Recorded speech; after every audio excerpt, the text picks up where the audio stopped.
नहीं, हुजूर तो सही नहीं है। रही बात मुसलमानों के ताल्लुक से, हुकूमत महाराष्ट्र जो आज बातें कर रही है, इक़्तिदार में आने से पहले मुसलमानों के हुकूक़ को लेकर, ख़ास तौर से रिजर्वेशन के मुद्दे पर मुस्लिम तंजीमों के साथ साथ ये लोग भी पेश थे। हालांकि बरसों से, पिछले 15 बरस भी कांग्रेस एनसीपी की हुकूमत थी और मुसलमान ये समझकर हमेशा इनको वोट डालते आए कि कांग्रेस और एनसीपी ये सेकुलर पार्टी है और मुसलमानों के हक़ के लिए, इंसाफ के लिए लड़ती है और मुसलमानों के तय इनके दिल में हमदर्दी है और मुसलमानों को रिजर्वेशन दिलाएंगे। लेकिन हर बार की तरह इस मर्तबा भी ये लोग सिर्फ धोखा दे रहे हैं। बीजेपी हुकूमत महाराष्ट्र में जब इक़्तिदार में थी तो मराठा रिजर्वेशन भी के लिए भी बहुत जुलूस और जलसे हुए, मुस्लिम रिजर्वेशन के लिए भी बहुत जुलूस और जलसे निकाले गए और इसमें कांग्रेस, राष्ट्रवादी कांग्रेस पेश थे। और ये लोग बीजेपी के चीफ मिनिस्टर से बार बार ये तकादा कर रहे थे कि मुसलमानों को और मराठों को रिजर्वेशन दीजिए। लेकिन आज किस चीज़ ने इनको रोका? आज ये लोग खुद हुकूमत में शामिल है। रही बात 50% की लिमिट को क्रॉस करने के इख्तियारात तो राज्य सेंट्रल के पास नहीं है, बल्कि रियासती हुकूमत के पास है। और मराठा रिजर्वेशन को मुस्लिम रिजर्वेशन से जोड़ना, पहले उसको समझने की ज़रूरत है। इसलिए कि मुसलमानों की पसमानदगी को कई कमेटीज़ ने खुल के बयान किया है। महमूदुर रहमान कमेटी की रिपोर्ट देखेंगे, सच्चर कमेटी रिपोर्ट देखेंगे आप, तो आपको समझ में आएगा कि मुसलमान यहाँ पर तालीमी मैदान में कितना पसमानदा है। और इसको खुलकर अदालत ने बयान किया। जब अदालत आपको इख्तियार दे रहा है कि आप महाराष्ट्र की हुकूमत को 5% रिजर्वेशन मुसलमानों को इसलिए देना चाहिए क्योंकि उनके सामने तमाम के तमाम रिपोर्ट्स थे, तो जो हुकूमत मुसलमानों के लिए हमदर्दी का इजहार कर रही है, हमदर्दी तो जब होगी जब अमली जामा पहनाया जाएगा, खाली बातों से हमदर्दी हासिल नहीं होगी। आपको समझना चाहिए कि बरसों से मुसलमान तालीमी मैदान में पसमानदा है। सरकारी नौकरियों में मुसलमानों को हिस्सेदारी नहीं मिलती। मुसलमान आगे बढ़ना चाहता है पढ़ लिख कर, लेकिन रियासत महाराष्ट्र के अंदर जो कुछ हो रहा है, मुसलमानों की बदकिस्मती है कि तुम लोग जिनको वोट डाल रहे हो यही आपके हकीकी दुश्मन हैं। इक़्तिदार में आने से पहले शिवसेना को, बीजेपी को बुरा भला कहा कांग्रेस के लीडरान ने स्टेजों से, लेकिन जैसे ही शिवसेना के साथ में मिलकर हुकूमत बनाते हैं, शिवसेना दूध की धुली हो जाती है। और आज इनको किसने रोका? आज आप सत्ता में हैं, आप इक़्तिदार में हैं, सबसे पहला काम तो आपका यही था कि आप सबसे पहला अगर कोई ऑर्डिनेंस जारी करते या फिर असेंबली के अंदर किसी चीज़ को आप पास करते, तो फर्स्ट तो होना ये चाहिए था कि आप मुस्लिम रिजर्वेशन को पास करते और मुसलमानों को बताते कि आप हम आपके हमदर्द हैं। लेकिन ये सिर्फ ढकोसला है। मुसलमानों को हर बार कांग्रेस, एनसीपी ने धोखा दिया और इस बार भी धोखा दे रहे हैं।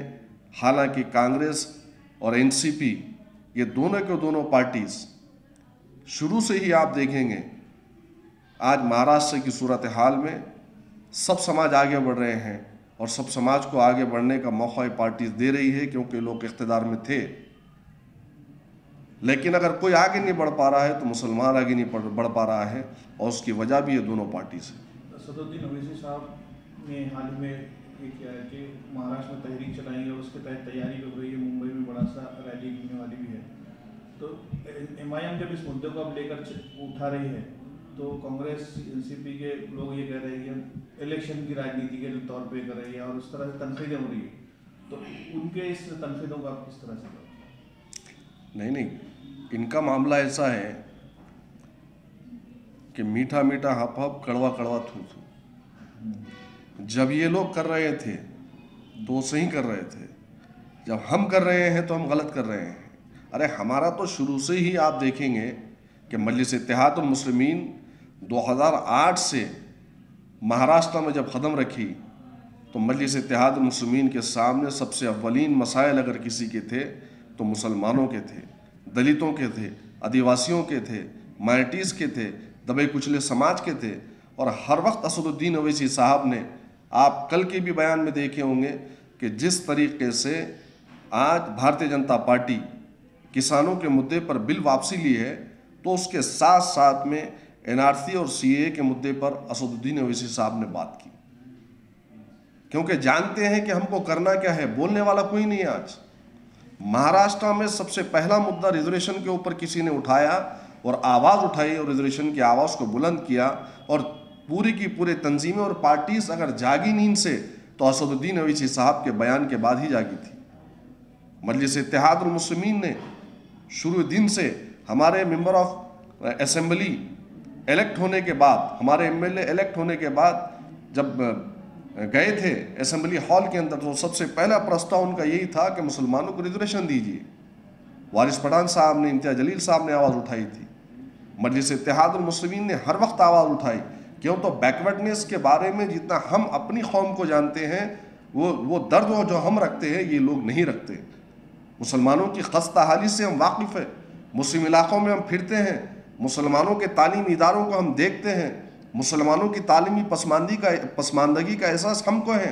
ये महलों में रहने वाले, ऐसी गाड़ियों में फिरने वाले, इनको एहसास नहीं है। और यही तो वजह है कि हम बार बार यही चाह रहे थे कि मुसलमानों उठो, एक सियासी बेदारी पैदा करो और आने वाले वक्त के इंतज़ार में मत रहो, बल्कि तुम खुद वक्त को बदलने की कोशिश करो। मजलिस इत्तेहादुल मुस्लिमीन का पैगाम यही था कि तुम कम से कम, तुम्हारी जो किस्मत आज है, जो तुम्हारी ज़िंदगी आज जो तुम जी रहे हो, ये कम से कम अपने आने वाली नस्लों को इस ज़िंदगी को छोड़कर मत जाओ, बल्कि एक सियासी मैदान में कदम रखकर आप खुद अपना फैसला लो। और जब तक तालीमी मौक़े मुसलमानों को नहीं मिलेंगे तब तक ये सूरत हाल बदलने वाली नहीं है। इसीलिए परसों के बयान में आपने देखा होगा कि असदुद्दीन ओवैसी साहब ने कहा था कि कलम अपने हाथ में रखो, कलम अपने हाथ में रखो।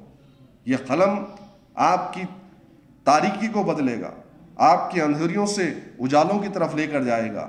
यही वजह थी असदुद्दीन ओवैसी साहब ने सोलापुर के बयान के अंदर कलम उठाकर अपने हाथ में बताया था कि मुसलमानों पढ़ लिख कर आगे बढ़ो। लेकिन हुकूमत महाराष्ट्र हमको पढ़ने लिख कर आगे बढ़ने का मौका नहीं देती। ये हुकूमत महाराष्ट्र का दोगलापन है। और आज एनसीपी, कांग्रेस, सेना, ये तीनों की आघाड़ी सरकार चल रही है। अब इनको किस चीज़ ने रोका? ये लोग तो इख्तिदार में हैं और तमाम के तमाम आप देखेंगे दस्तावेज इनके सामने हैं, इनको कहीं नहीं रोक सकता है।